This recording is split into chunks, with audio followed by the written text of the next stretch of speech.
أحلى سلطة للصيف ونعشة ولذيذة جدا. قطعت الجرجير وقطعت كمان الفراولة، أضيف عليها كمان مانجا مقطعة لمكعبات، بنجر مسلوق أو شمندر قطعته هو كمان لمكعبات، وعليها الرمان وكسرت عليها شوية من عين الجمل.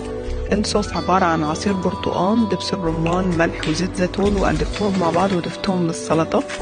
ضفت عليها الفلفل الأسود وهقلبهم كلهم كده مع بعض.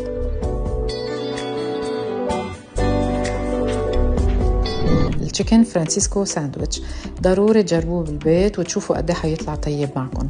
شوفوا معي كيف حضرته. اول شي حنقطع الدجاج لشرائح عريضة شوي بهيدا الشكل. بضيف الخل الابيض، صلصة الصويا، البابريكا، الفلفل الاسود والملح اكيد.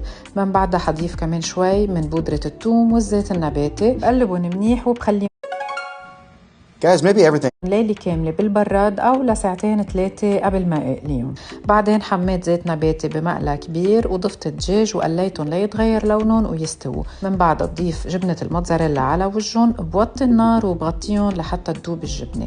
هلأ على جنب فرمت خس لشرائح رفيعة كتير بهيدا الشكل، ورح ضيف عليهم الذرة من أوشن جاردن. بقلبهم مع بعضهم وبخليهم على جنب. هلأ هون دابت عنا الجبنة وصاروا جاهزين لحتى حضر الساندويتش. دهنته بشوي من الزبدة وحمصته. من بعدها حوزي عليه أكيد المايونيز ونضيفه على الساندويتش. بدنا نكتر شوي لأنه صراحة هو اللي بيطيبها. من بعدها منوزع الدجاج مع الجبنة، الكبيس، وأكيد خلطة الخس والذرة على وجههم. وهيك صارت جاهزة للتقديم. جربوها وإن شاء الله تعجبكم. ألف صحة وهنا. Who are you? We're here to make your life more fun. I'm losing my... الثوم بالزبدة بطريقة جدا سهلة وجدا لذيذة يا جماعة، طري ومن جد لذيذ. للعجينة احتجت للخميرة والسكر، أضفت عليها كوب من الموية الدافية وكمان الزبادي، ربع كوب من الزيت، حضيف عليها الدقيق والجبنة الكريمية. أخذتها وعجنتها بعجانتي من إديسون السيف جاليري. الحلو في العجانة إنه فيها خفاقة وخلاط وفرامة وعجانة. سبت العجينة ترتاح لمدة 45 دقيقة ويتضاعف حجمها، وبعدها فردتها على صينية مدهونة بالزيت. وحجهز خلطة الزبدة. احتجت لي 75 جرام من الزبدة وكمان البقدونس والثوم المهروس. أضفت عليها الزعتر البري والبقدونس الناشف. فردتها بهذا الشكل، وزعت عليها رشة من الجبنة ودخلتها الفرن. Guys, maybe everything isn't a squad.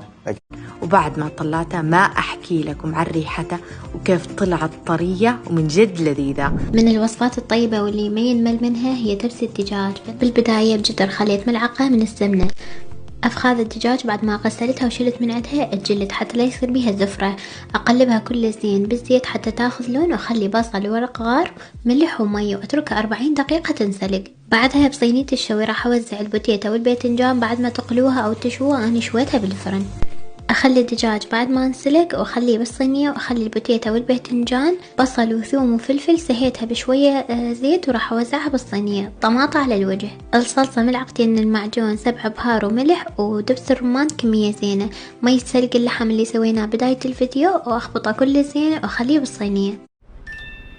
بعدها خطوة اختيارية، أخلي شوية من الكجب على الوجه وأمسحها، ينطيها نكهة كلش طيبة، وأرجع للفرن مدة نص ساعة تقريبا حتى تتشرب النكهات وتذبل الخضرة. تتقدم بهالشكل. بس والله حبايب جربوها وادعولي. وعلينا